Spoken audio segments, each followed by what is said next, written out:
Welcome back to Java Internals Crashcasts. I'm Sheila, and with me, as always, is our Java guru, Victor. Today we're continuing our exploration of concurrent design patterns, and we'll be diving into the fascinating world of thread-safe singletons. But before we start, let's kick things off with a fun quiz question for our listeners. Victor, would you like to do the honors?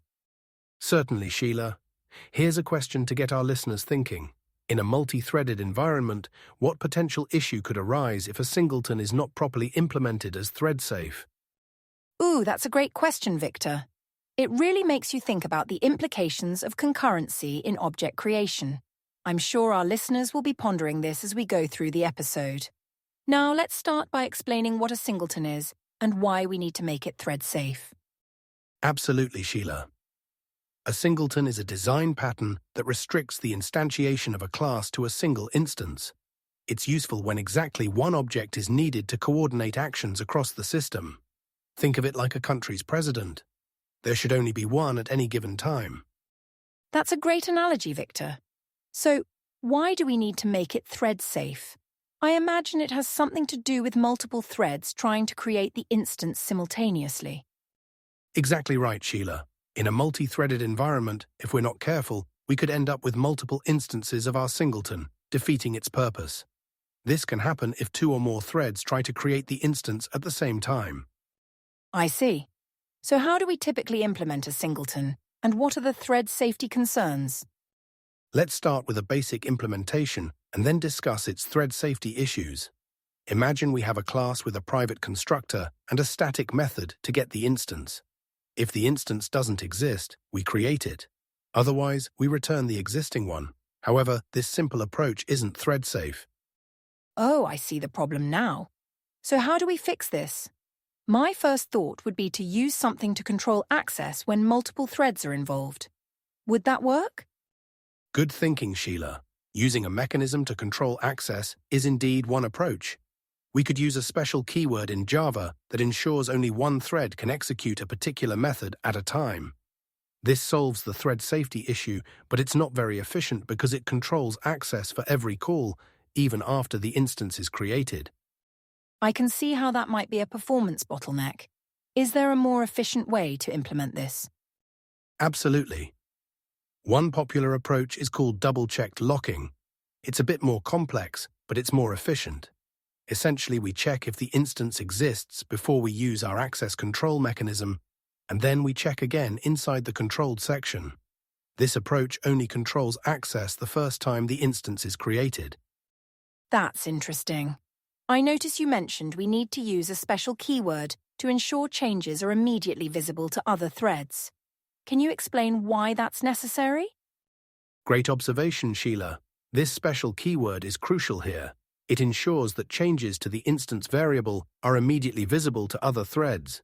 Without it, other threads might see a partially initialized instance due to how the computer optimizes the execution of our code. Wow, that's a subtle but important point. Are there any other ways to implement a thread-safe singleton? Yes, there's another approach that's both thread-safe and only creates the instance when it's first needed. It uses a special nested class to hold the instance. This approach is thread-safe without requiring explicit access control. That's elegant. It seems to leverage some guarantees provided by how Java handles class initialization. Are there any other approaches we should know about? Indeed, there's one more worth mentioning, the enum-based singleton. It's the simplest and most robust. We simply define our singleton as an enum with a single instance. This approach is guaranteed to be thread-safe by Java, and it's also safe when saving or loading the state of our program. These are all fascinating approaches, Victor. What would you say are the best practices for implementing a thread-safe singleton? Great question, Sheila. The best approach often depends on your specific needs, but here are some general guidelines. 1. Use the enum approach if you don't need to delay creating the instance. 2. Use the nested class approach if you need to delay creation. 3. If you must use double-checked locking, be sure to use the special keyword we discussed. 4. Always make the constructor private to prevent creation from outside the class. 5. Consider using a dependency injection framework instead of singletons for better testing and flexibility. Those are excellent tips, Victor. Now, before we wrap up, let's reveal the answer to our quiz question. Victor, would you like to do the honors? Certainly, Sheila.